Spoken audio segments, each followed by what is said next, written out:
श्रीहरि कार्तिक महात्म्य, शुक्र क्षेत्र का महात्म्य तथा मासोपवास व्रत की विधि का वर्णन। महादेव जी कहते हैं, भक्त प्रवर कार्तिकेय, अब माघ स्नान का महात्म्य सुनो।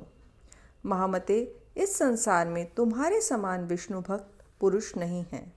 चक्रतीर्थ में श्रीहरि का और मथुरा में श्री कृष्ण का दर्शन करने से मनुष्य को जो फल मिलता है, वही माघ मास में केवल स्नान करने से मिल जाता है। जो जितेंद्रिय, शांतचित और सदाचार युक्त होकर माघ मास में स्नान करता है, वह फिर कभी संसार बंधन में नहीं पड़ता।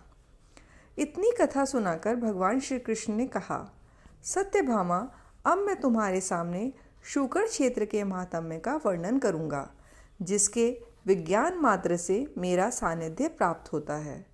5 योजन विस्तृत शुक्र क्षेत्र मेरा मंदिर निवास स्थान है। देवी, जो इसमें निवास करता है, वह गधा हो तो भी चतुर्भुज स्वरूप को प्राप्त होता है। 3303 हाथ मेरे मंदिर का परिमाण माना गया है। देवी, जो अन्य स्थानों में 60,000 वर्षों तक तपस्या करता है, वह मनुष्य शुक्र क्षेत्र में आधे पहर तक तप करने पर ही उतनी तपस्या का फल प्राप्त कर लेता है। कुरुक्षेत्र के सन्निहति महाभारत युद्ध का स्थानीय सन्निहति कहलाता है। इसी को कहीं कहीं विंशन तीर्थ भी कहा गया है। नामक तीर्थ में सूर्य ग्रहण के समय तुला पुरुष के दान से जो फल बताया गया है, वह काशी में 10 गुना, त्रिवेणी में 100 गुना और गंगा सागर संगम में सहस्त्र गुना कहा गया है। किंतु मेरे निवास भूत शुक्र क्षेत्र में उसका फल अनंत गुना समझना चाहिए। भामिनी, अन्य तीर्थों में उत्तम विधान के साथ जो लाखों दान दिए जाते हैं, शुक्र क्षेत्र में एक ही दान से उनके समान फल प्राप्त हो जाता है। शुक्र क्षेत्र, त्रिवेणी और गंगा सागर संगम में एक बार ही स्नान करने से मनुष्य की ब्रह्म हत्या दूर हो जाती है। पूर्व काल में राजा अलर्क ने शुक्र क्षेत्र का महात्म्य श्रवण करके 7 द्वीपों सहित पृथ्वी का राज्य प्राप्त किया था। कार्तिकेय ने कहा, भगवान, मैं व्रतों में उत्तम मासोपवास व्रत का वर्णन सुनना चाहता हूँ। साथ ही उसकी विधि एवं यथोचित फल को भी श्रवण करना चाहता हूँ। महादेव जी बोले, बेटा, तुम्हारा विचार बड़ा उत्तम है। तुमने जो कुछ पूछा है वह सब बताता हूँ। जैसे देवताओं में भगवान विष्णु, तपने वाले में सूर्य, पर्वतों में मेरु, पक्षियों में गरुड़, तीर्थों में गंगा तथा प्रजाओं में वैश्य श्रेष्ठ हैं, उसी प्रकार सब व्रतों में मासोपवास व्रत श्रेष्ठ माना गया है। संपूर्ण व्रतों से, समस्त तीर्थों से तथा सब प्रकार के दानों से जो पुण्य प्राप्त होता है, वह सब मासोपवास करने वाले को मिल जाता है। वैष्णव यज्ञ के उद्देश्य से भगवान जनार्दन की पूजा करने के पश्चात गुरु की आज्ञा लेकर मासोपवास व्रत करना चाहिए।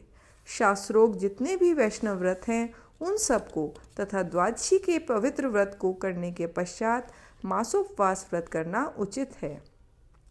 अतिकृच्छ, पराग और चांद्रायण व्रतों का अनुष्ठान करके गुरु और ब्राह्मण की आज्ञा से मासोपवास व्रत करें।